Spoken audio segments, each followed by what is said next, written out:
Gecapep, emas siap meledak? Dunia diam-diam sedang pindahkan uang ke gold. Halo semuanya, hari ini kita bakal nge-breakdown sesuatu yang mungkin selama ini sering diledek sebagai aset boomer. Yap, emas. Tapi, jangan skeptis dulu. Emas sekarang itu beneran ibarat mantan yang dulu lo ghosting, tiba-tiba sekarang glow up parah dan jadi rebutan satu dunia. Kita bakal bongkar habis kelakuan smart money yang lagi main belakang, ngumpulin ini barang. Let's get into it. Pernah nyesel kan ngabaikin mantan? Nah, market emas tuh lagi ngasih vibes itu banget sekarang. Coba dia perhatiin, sepanjang bulan April kemarin, ETF emas global itu resmi kebanjiran duit yang nggak main-main. Dan kalau kita ngomongin pergerakan di Asia, wah ini lebih brutal lagi. Udah 8 bulan berturut-turut Asia nyedot emas tanpa rem sama sekali. Ini bukan tren FOMO seminggu 2 minggu ya. Ini benar-benar pergeseran modal yang masif banget. Tapi, ironisnya gini. Di satu sisi, investor retail kayak kebanyakan dari kita, masih aja sibuk overthinking. Debat sana-sini, ini udah kemahalan nggak ya? Ntar kalau masuk malah nyangkut di pucuk gimana? Biasalah, FOMO tapi ragu-ragu. Nah, di sisi lain, smart money dan bank sentral dunia itu mana peduli sama harga harian. Mereka cuma punya satu mindset di kepala mereka. Tambah terus.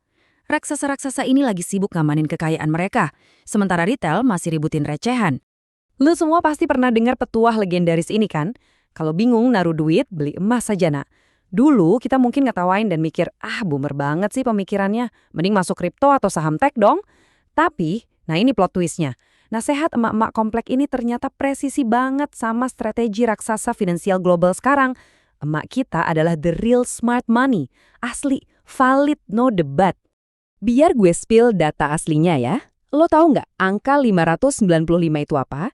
Itu adalah total tonase emas yang sekarang lagi di flexing sama Bank Sentral Polandia. Dan sorry to say, 595 ton ini bukan buat dijadiin koleksi perhiasan. Ini murni persiapan hardcore tingkat negara buat ngadepin kondisi dunia yang makin hari makin gak jelas arahnya. Terus, apakah mereka puas dengan 595 ton itu? Jelas enggak dong. Target mereka sekarang mau nembus 700 ton. Mereka lagi doubling down, ngegas terus tanpa ampun. Fakta bahwa bank sentral seagresif ini pas orang-orang biasa masih pusing mikirin harga kemahalan, itu harusnya jadi tamparan keras buat kita.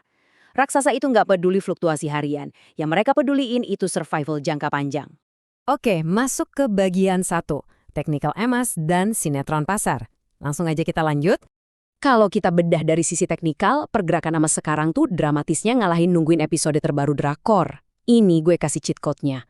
Selama harga masih aman nongkrong di atas level 4685, pintu buat terbang ke 4770 atau bahkan 4800 itu masih kebuka super lebar. Tapi, make sure lo waspada. Kalau sampai drop dan nembus 4685, siap-siap aja ada damage yang bisa nyeret harganya turun ke zona bahaya di area 4660 sampai 4630. Ini level krusial yang lagi dipelototin sama semua trader pro di seluruh dunia. Dan buat nambahin bumbu dramanya, kita lihat kurva RSI yang perlahan mulai melengkung naik ini. Ibarat nonton film thriller, ini tuh momen hening yang memancarkan main character energy, tepat sebelum plot twist segede gaban dijatohin ke penonton. Benar-benar definisi calm before the storm. Lanjut ke bagian 2, prank minyak dan recovery V-shape. Geser dikit yuk dari emas. Kalau emas mainnya elegan, tetangganya alias pasar minyak ini lagi cosplay jadi kang prank sejati. Lihat deh, roller coaster mentalnya di sini. Langkah pertama, harganya dibikin jeblok brutal. Langkah kedua, retail langsung kena mental dong, terus panic sell karena pada takut harganya nyentuh nol. Langkah ketiga, tiba-tiba dia mantul tajam ngebentuk recovery V-shape. Gila nggak tuh? Terus langkah keempat, buat yang tadi panic cutlass di bawah, sekarang cuma bisa duduk mantengin chart sambil ngopi pahit tanpa gula ngeratapin nasib. Asli, kopium banget kan liatnya? Sekarang kita masuk ke bagian 3, Ultimate Flex dari Kospi. Kita side quest bentar ya, ninggalin komoditas, karena ada flexing brutal yang kejadian tepat di halaman belakang kita sendiri di Asia. Coba tebak angka 7 ini artinya apa? Ini mind-blowing fact buat lo. Kospi, alias indeks sahamnya Korea Selatan, baru aja resmi nyalip Kanada, dan sekarang duduk manis sebagai pasar saham terbesar ke-7 di dunia. Rotasi duit global ini benar-benar lagi gila-gilaan. Realitas barunya itu gini. Asia udah bukan lagi sekedar pabrik buruh murah buat dunia. Dengan meroketnya Kospi tadi, terbukti kalau Asia sekarang udah berevolusi jadi pusat gravitasi aliran uang global. Kita ini lagi ada di epicentrum kapital yang baru, guys. Masuk ke bagian keempat, Playbook Smart Money. Oke, datanya udah dapat, teknikalnya udah Leka bongkar. Sekarang, di tengah geopolitik yang lagi panas-panasnya dan inflasi yang pelan-pelan ngerampok daya beli kita, kemana sih smart money ini ngumpat? Mereka gerak ke 3 tempat utama. Emas, komoditas, dan pasar yang punya momentum buas kayak di Asia tadi. Ini playbooknya, ini contekannya. Jangan nekat ngelawan arus paus, mending kita riding the wave aja, biar ikut cuan. Sebagai penutup analisis kita hari ini, gue pengen lo pikirin satu hal ini. Di market itu, siapa sih yang sebenarnya jadi pecundang sejati? Orang yang bener-bener nggak tahu, atau orang yang kelamaan ragu buat ngambil keputusan?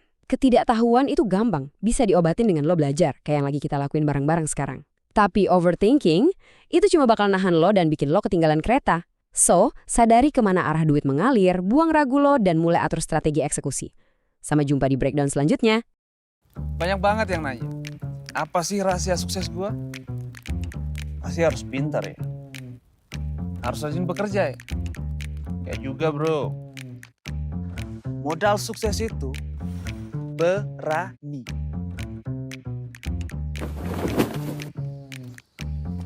Berani yang kayak gimana nih maksudnya? Bukan berani yang kayak gini ya. Bukan bro. Bukan berani yang kayak gini juga ya.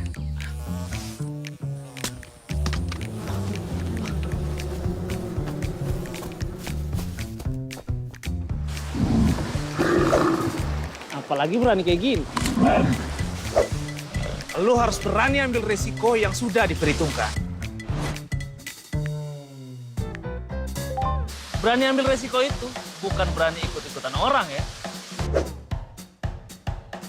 Tapi berani buat mulai cari tahu sendiri, latihan sendiri, sampai lo berani ambil keputusan sendiri. Percaya deh, berani itu banyak untungnya.